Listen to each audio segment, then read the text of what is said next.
বাংলাদেশি হিন্দুদের উপর হামলার প্রতিবাদ। বাংলাদেশিদের জন্য মালদার হোটেলে স্থান হবে না। মালদা হোটেল ওনার অ্যাসোসিয়েশন এমনই সিদ্ধান্ত নিয়েছে। ভারত বাংলাদেশ সীমান্ত মালদার ইংরেজবাজার থানার মহদীপুরে রপ্তানি আমদানির বাণিজ্য কেন্দ্র। এই পথ দিয়ে বৈধ কাগজ নিয়ে ভারতে প্রবেশ করেন বাংলাদেশি নাগরিক। চিকিৎসা বা বিভিন্ন কাজের সূত্রে তারা ভারতে আসেন বাংলাদেশি নাগরিকেরা। ফলে বাংলার মালদা জেলাতে ইংরেজবাজার শহরে হোটেল ভাড়া নিতে হয় তাদের। প্রতিদিন গড়ে 400 থেকে 500 জন বাংলাদেশি নাগরিক বৈধ কাগজ নিয়ে মহদীপুর সীমান্ত পথ দিয়ে আসেন। থাকতে হয় ইংরেজবাজার শহরের হোটেলে। কিন্তু বাংলাদেশের পরিস্থিতির জন্য জেলার হোটেল ওনার অ্যাসোসিয়েশনের সম্পাদক কৃষ্ণেন্দু চৌধুরী জানিয়েছেন, ব্যবসার দিক থেকে ভাবলে তাদের লোকসান হবে, কিন্তু বাংলাদেশে যে অস্থিরতা চলছে তাতে তারা আতঙ্কিত। বৈধ কাগজ নিয়ে শরণার্থী বা বাংলাদেশিরা ভারতে আসছেন, তা কি করে নিশ্চিত করা সম্ভব? বাংলাদেশি নাগরিকদের ঘর ভাড়া দেওয়ার পর আইনি সমস্যা এড়াতে এমন সিদ্ধান্ত নেওয়া হয়েছে।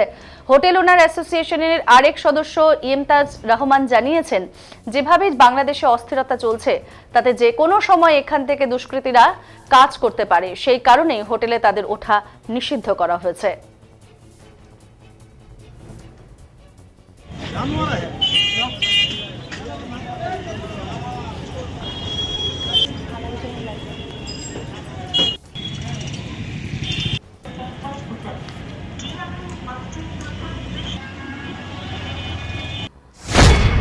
দেখুন, এখন বাংলাদেশের কারেন্টলি যে সিচুয়েশন, এই সিচুয়েশনের ক্ষেত্রে বিবেচনা করে আমাদের মালদা হোটেল ওনার্স অ্যাসোসিয়েশন সিদ্ধান্ত নিয়েছে যে আগামী দিনে হয়তো আগামীকাল থেকে আমরা বাংলাদেশি থেকে যারা যে সমস্ত ভোটাররা আসছে তাদেরকে হয়তো জুন দেওয়ার ব্যাপারে চিন্তাভাবনা করবো। সেই সিদ্ধান্তটা নেওয়া হচ্ছে। আসলে যদি লসের কথা বলেন তাহলে অ্যাজ এ বিজনেসম্যান আমাদের হিউজ লস হবে, কিন্তু তার সাথে সাথে এটাও আমাদের দেখতে হবে এখন বাংলাদেশের যা সিচুয়েশন, অনেকেই আসছে যদিও তারা মেডিকেল ভিসা নিয়ে আসছে, কিন্তু মেডিকেল ভিসা বা ডকুমেন্ট নিয়ে আসলেও অনেক ক্ষেত্রে অনেক ডুপ্লিকেসি হয় বা জালি ডকুমেন্ট আনে। এবার সেটা দেখে তো আমরা বুঝতে পারবো না, অনেক সময় অনেক সন্ত্রাসবাদীও চলে আসছে, অনেক অনুপ্রবেশকারীরাও আসছে, তো আমরা সেটা বুঝবো কি করে? তো আমরা যেন কোনো ঝামেলার মধ্যে না পড়ি, কোনো আমাদের সমস্যায় না পড়ি, সেই জন্য আমরা এই সিদ্ধান্ত নিতে চলেছি যে আগামী দিনে আমরা বাংলাদেশের থেকে যে সমস্ত লোকেরা আসছে তাদেরকে রুম দেওয়া থেকে বিরত থাকবো। এই ব্যাপারে আগামী দিনে হয়তো কালকেই আমরা প্রশাসনিক লেভেলে একটা বৈঠক করে আমাদের সিদ্ধান্তের কথা জানাবো। আপাতত এই ডিসিশনটা আমরা নিয়েছি। বাংলাদেশে যেভাবে অশান্তির বাতাবরণ আরম্ভ হয়েছে, সেটাতে যেহেতু মালদা জেলার মহদীপুর সংলগ্ন মালদা জেলা এবং হোটেল ব্যবসায়ীরা সত্যি আতঙ্ক এই জন্যই আছে, কোনো রকম দুষ্কৃতি কোনো রকম পেপারস না নিয়ে যদি বর্ডার পাস করে গেল, তাহলে কিন্তু আমাদের যে কোনো হোটেলেই থাকার ব্যবস্থা করবে।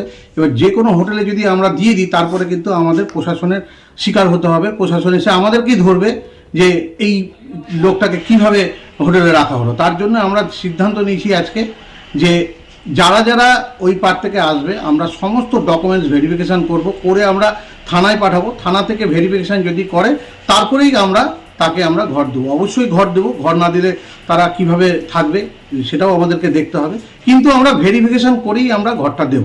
দেখুন, আগে যখন পরিস্থিতি আমাদের খুব ভালো ছিল, তখন মোটামুটি 400-500 লোক যাতায়াত করতো।